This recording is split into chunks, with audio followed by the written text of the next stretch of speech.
capítulo 3, você vai ver, logo no verso 2, que vai dizer assim, no final do verso 1. É verdade que Deus disse, não comam do fruto de nenhuma árvore do jardim?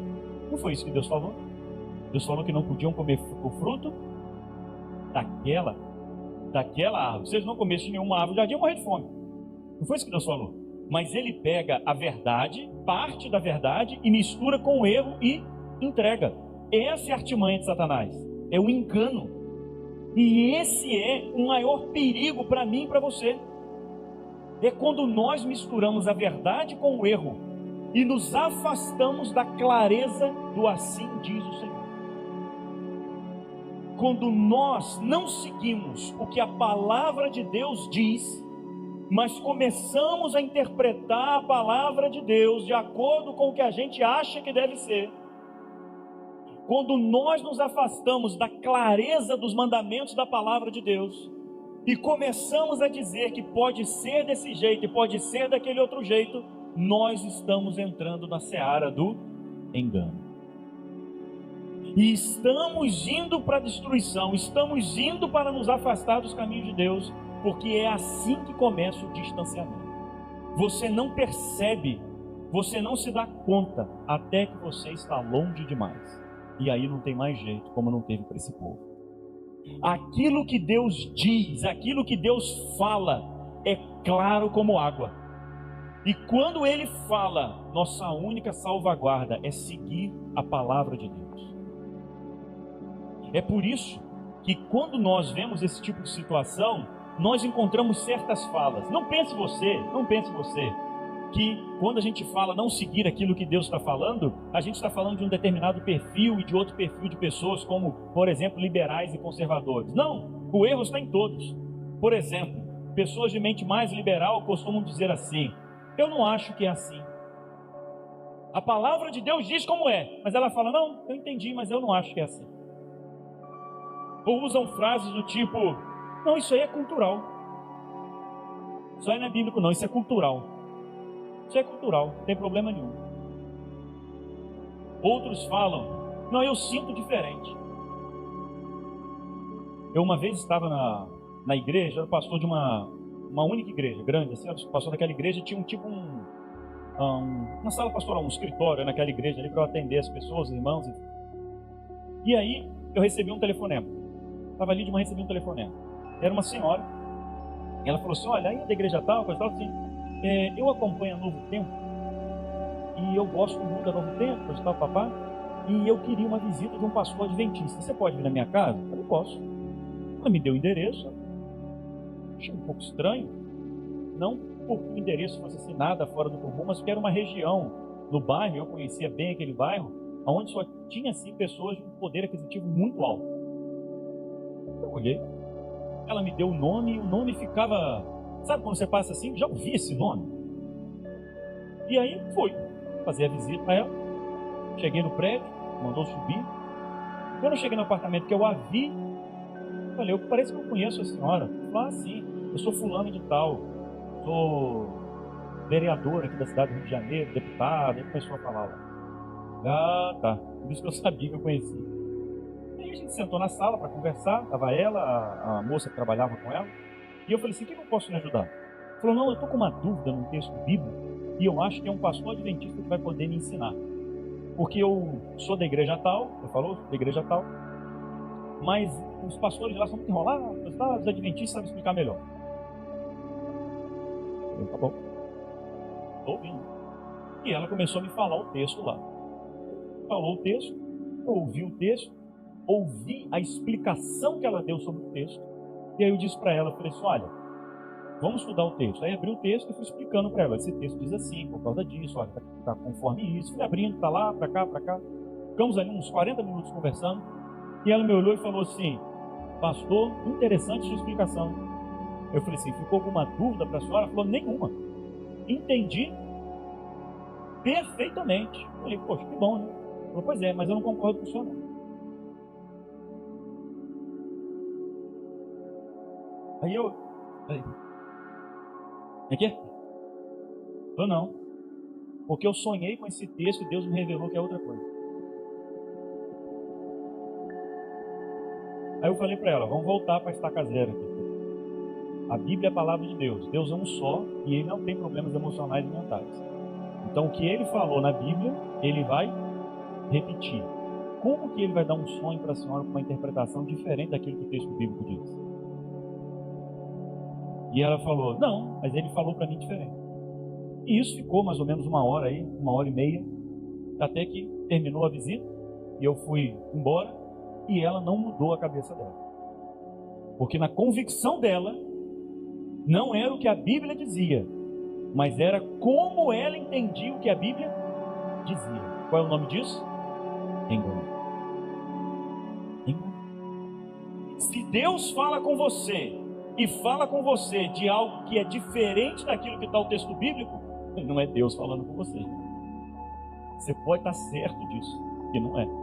Porque a Bíblia diz que Deus não muda. Ele é o mesmo ontem, hoje e eternamente.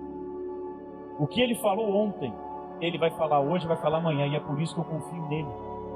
Eu confio nele porque eu sei que aquele Deus que agiu daquele jeito no passado é o mesmo Deus que vai agir do mesmo jeito no futuro. É isso que dá solidez. É por isso que Deus é diferente de mim e de você, porque a gente muda de opinião constantemente. Às vezes você combina uma coisa com alguém, a pessoa vai lá e faz outra coisa, não é assim? Você fala, rapaz, não posso confiar em fulano, porque fulano fica mudando de opinião. Deus não é assim. Deus disse lá atrás que Ele te ama, e irmão, você pode ficar tranquilo que Ele vai te amar até o fim. Assim como Ele disse lá atrás que o sábado é verdadeiro, você pode ficar tranquilo que o sábado é verdadeiro, vai ser até o fim. Porque Ele não muda. Ele não muda. Deus é o mesmo. E aí algumas mentes mais conservadoras, talvez não falem, eu não acho assim, eu não penso assim, mas dizem, não, mas sempre foi desse jeito. Ou falam, eu sou da 3ª geração de cristãos da minha família. Sempre aprendi assim. E aí é um comum, não é? Eu sempre aprendi assim, sempre vi assim, então eu não aceito que possa ser de outro jeito. Mas perceba, é a sua opinião, não a palavra de Deus. O segredo da nossa vida está quando nós acreditamos, vivemos e seguimos a palavra de Deus. Quando você faz isso, quando eu faço isso, então a vida da gente é diferente. É diferente porque existe nesse livro aqui poder. Não poder como magia, mas poder quando eu leio esse livro e coloco o que aqui está em prática. Porque o autor desse livro não muda. O autor desse livro é o mesmo. O autor desse livro me mostra nesse livro o caminho da salvação e da vida eterna. Mas esse livro não tem poder nenhum se ficar fechado na sua casa. Eu cheguei uma vez na casa de uma senhora e eu estava fazendo evangelismo lá naquela cidade, e aí ela me levou para ver na cama dos filhos dela. E debaixo do colchão de cada filho, eram 2 meninos grandes, um menino bonito, ela deixava a Bíblia no Salmo 23, aberta debaixo do colchão. E estava debaixo do colchão desde que esses meninos nasceram. Aí eu falei, para que é isso aí? Aí ela falou assim, não, isso aqui é para proteger meus filhos.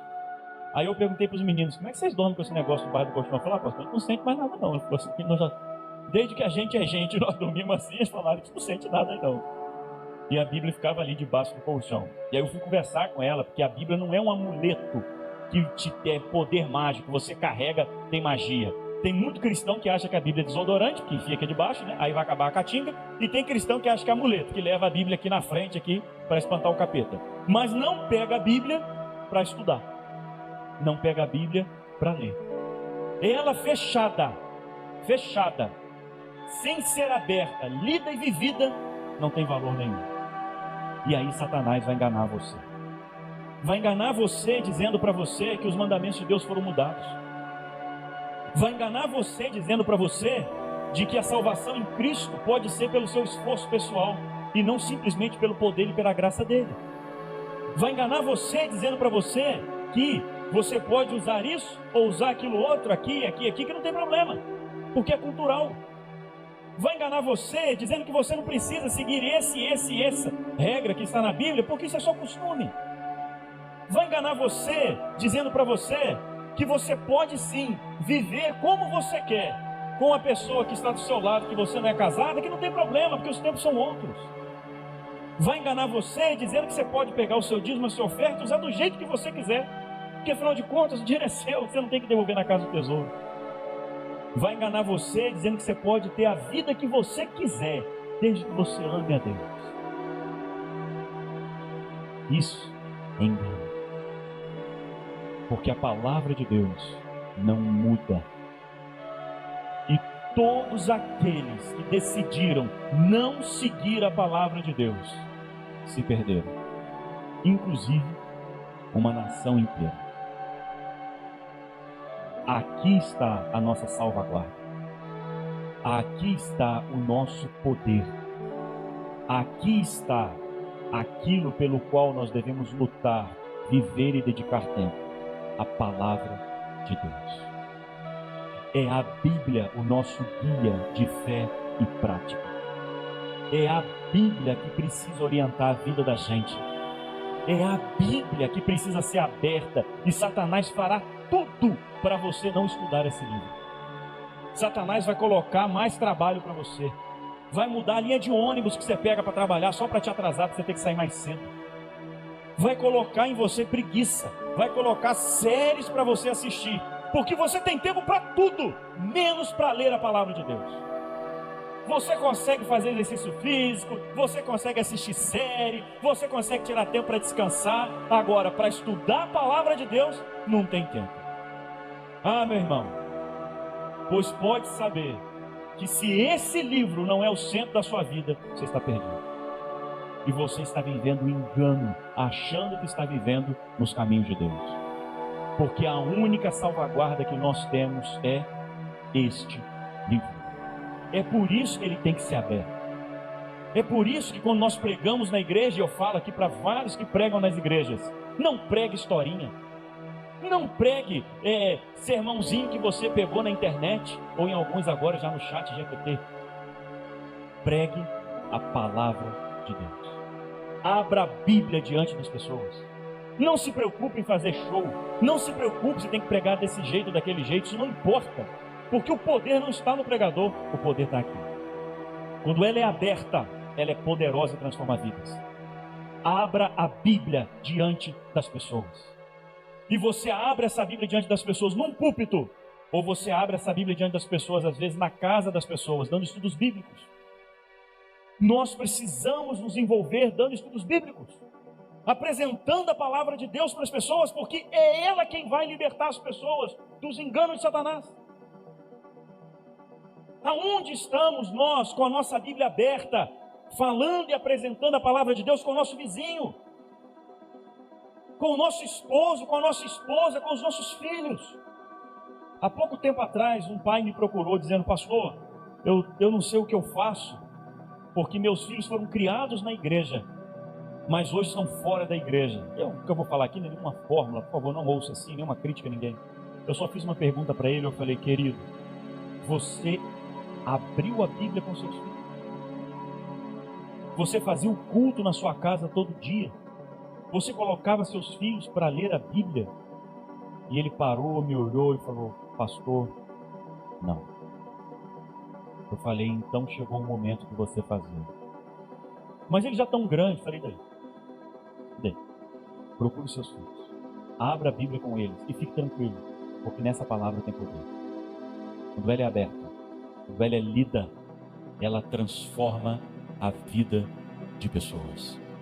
Porque esse texto, ele é poderoso para salvar.